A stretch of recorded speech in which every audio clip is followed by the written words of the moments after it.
दरम्यान जैन मुनी निलेशचंद्र महाराज यांनी या विधानाला विरोध केलेला आहे। मंत्री मंगल प्रभात लोढा यांच्या पाठबळाने मराठी आणि जैन वाद निर्माण करण्याचं मुनी नयन पद्मसागर यांचं षडयंत्र आहे असं ते म्हटले।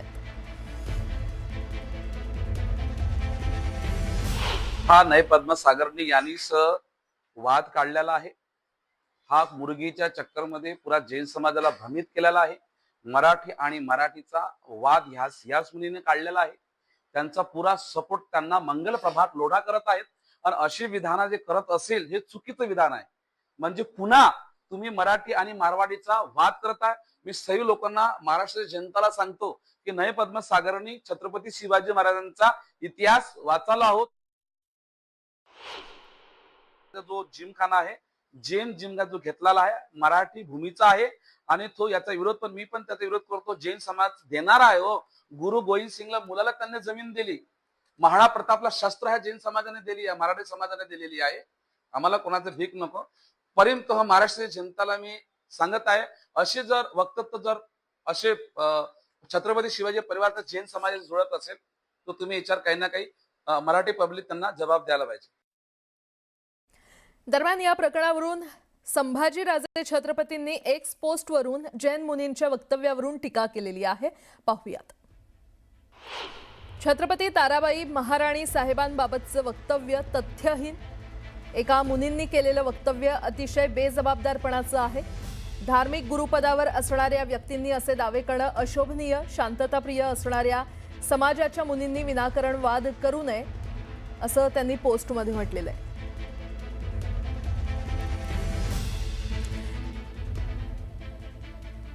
दरम्यान कितीही बायका करा पण मुलं दोनच करा असंही विधान आचार्य नयन पद्मसागर यांनी केलंय। जैनांनी मराठींची रचना केली त्यामुळे मुंबईत जैन विद्यापीठ पाहिजे असं म्हणत त्यांनी नव्या वादाला तोंड फोडलं। आचार्य नयन पद्मसागर यांच्या या वादग्रस्त विधानामुळे नवा वाद निर्माण होऊ शकतो। मैं आज महावीर जन्म कल्याण के दिन भारत सरकार को तीसरा निवेदन करता हूं। कोई भी परिवार हो, चाहे वो 3 पति करते हो या 5 पत्नी करते हो या 2 पति करते हो या 20 पत्नी करते हो, जिसकी जो फिलॉसफी हो वो एक परिवार गिना जाएगा और उसमें 2 से अधिक बच्चे हैं उनको भारत सरकार की कोई सुविधाएं नहीं मिलेगी।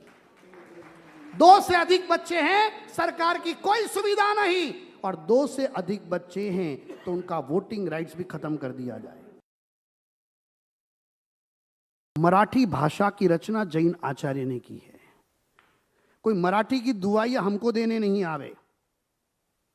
हमारे दिल में जितना मराठी का लहू बहता है, मैं आज सच कहूं आज पूरे भारत में सच्चे मराठी यदि कोई है तो सारे के सारे जैन हैं। मुंबईच्या महापौर रितू तावडेंनी जैन मुनींमुळे आपला घसा बरा झाल्याचं विधान केलंय। बोरिवलीतल्या एका कार्यक्रमात बोलताना आपला घसा 1.5 वर्ष खराब होता, मात्र गुरुदेवांशी बोलल्यानंतर त्यांनी प्रार्थना केली आणि आपला घसा बरा झाल्याचं विधान महापौरांनी केलं। त्यांच्या या विधानामुळे मोठा वाद निर्माण होण्याची शक्यता आहे। एक्सपीरियंस आपको शेयर करना चाहती हूँ। 1.5-2 साल से मैं मेरे गले को लेके काफी परेशान थी। मेरा जो आवाज आपको दिख रहा है ये ऐसे नहीं था। मैंने परम गुरुदेव जी को ये कहा कि गुरुदेव पता नहीं काफ़ी मेडिसिन ले रही हूँ, कुछ भी हो नहीं रहा है।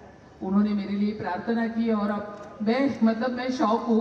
1.5 साल से मैं जूझ रही थी मेरे गले को लेके। उन्होंने मुझे आशीर्वाद दे के इस तरह से मैं आज आपके सामने बोल रही हूँ।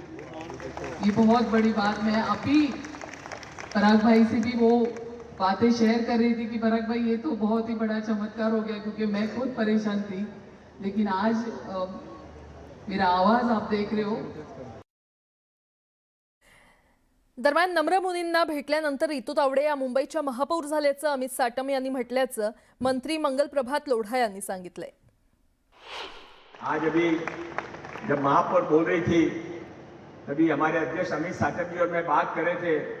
उन्होंने एक चमत्कार तो बताया कि गुरुदेव से मिलने के बाद में वो नगर सेविका बन गई, पर अमित जी कहने लगे कि एक चमत्कार जो लोगों को मालूम है वो भी बताना चाहिए कि गुरुदेव से मिलने के बाद में और माननीय देवेंद्र जी और अमित भाई के आशीर्वाद से वो मुंबई की महापौर भी बन गई।